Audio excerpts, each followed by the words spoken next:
Steph's back and we're cooking a delicious recipe from her second book, Easy Dinner Queen. This one's a little bit close to the heart, isn't it? Yeah, this is the one that I wanted to write, and this is the one that my followers keep asking me to write. All of my quick, easy dinners and my one bowl bakes. Fantastic. And your husband is from Goan? Yes, he is. So this is a bit of a play on, it's actually a play on a vindaloo. So obviously it's not completely traditional. But it's your family recipe. Yeah, so we've got absolutely. some Goan lamb happening here, and I love the sound of this. Yes, for sure. delicious. So shall we get started? Yeah. All right. So can you please microplane some garlic and ginger for me? Can do. And I'm going to get started on the marinade. Okay. So we have got some cloves. So cloves is something we use a lot in Goan cooking. Gives it a beautiful heat as well as a lovely warm flavour. Okay. We have got some chilli powder. Spicy. And we have got some cumin and some pepper, because I really love that warm heat of the pepper and the spicy heat of the chilli together. Yeah. And spices and lamb go hand in hand, particularly if you've got some fatty lamb. And you can use any kind of lamb for this, some chump chops, anything you like. And then we're going to go in with some water. Okay. And the secret ingredient to a lot of Goan cooking is vinegar. Right. So Goa was ruled by the Portuguese a long time ago, so this is kind of the Portuguese influence in Goan cooking. I'm using balsamic vinegar. Traditionally, they'd use coconut vinegar, but it tastes just as good. Yeah, and that's readily available. We've all got that in our pantry. Yeah, it's a bit tricky to get the coconut vinegar. Yeah.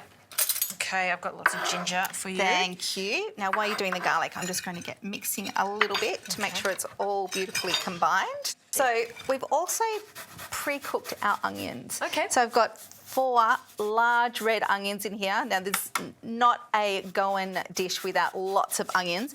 And a lot of the secret to Goan cooking is you have to cook the onions down quite a bit to get that beautiful sweetness. Yep. You don't want them caramelised too much, but you want them really soft and really cooked down. So it takes a little while. So we've done that ahead of time. And may I say, I had to peel and slice all those onions. So I'm so glad, because I really don't like doing that. It's going to taste even better. Absolutely. It's got a bit of a jazzy spice to it. Exactly. Excellent. All right, so that's all mixed together. Okay. We're going to pop our lamb chops into this beautiful marinade here. It smells really good. It does. I'm just going to make sure they're all beautifully covered. I like the idea of doing this in winter with lamb shanks. Oh, yum. Yeah, so good. So good. And if you were using lamb shanks, you would add more liquid to it just so they don't dry out as they cook. Absolutely. Yep. And in the slow cooker. Yes. Yeah, so good in the slow cooker because you don't need to really fry any of this off, and the onions would just sort of slowly disintegrate as well. So perfect for the slow cooker as well. And Steph, do you need to allow this to marinate? Look, you can. Anything an hour up to 24 hours is fine, but I'm not going to today. No. And honestly, it's so delicious, you really don't need to. Sounds good. All right. So they are ready to go. I'm just going to pop a little bit of salt in with these onions. Yes. Because everything's better with a little bit of salt, obviously. And then in with our chops. Great. Just going to Really nice. bury them into those onions a little bit. Last one. A lot of liquid's going to come out of those onions too, so as it steams. Now, we don't want to waste any of this deliciousness. Right. Just going in over the top. Fab. Thank you. I'm just going to give that a little wiggle. Turn those chops over just to make sure they're all smothered in that beautiful marinade that we've made. Last one. And now we are just going to pop the lid on. Yep. 20 to 30 minutes on a simmer. You know, we're going to turn that down a little bit and then we'll be ready to taste them. Too easy.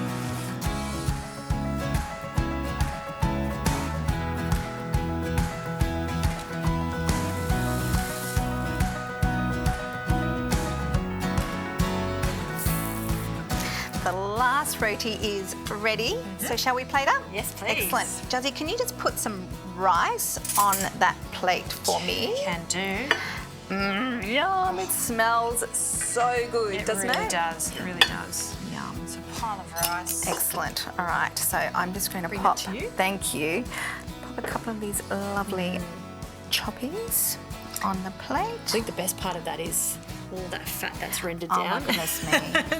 So good, right? So good. I love that rendered down fat. And we cannot forget, we need some of this beautiful onion that's cooked down so beautifully. And look at the liquid in there. We know. put hardly any water. No, not needed. No. All those onions Yep. and the beautiful fat from the lamb chops. Excellent. Roti, maybe a little bit of coriander for some zhuzh. Why not? A bit of zhuzh. Coriander on a curry is just beautiful. Wow. Lovely. Doesn't that look good? Smells good, looks good, quick and easy to cook. Quick and easy to cook. I mean, a curry in 20 minutes, unheard of. Absolutely. And the prep was super quick as well, right? Exactly. Love it. Go and curry. Give it a go.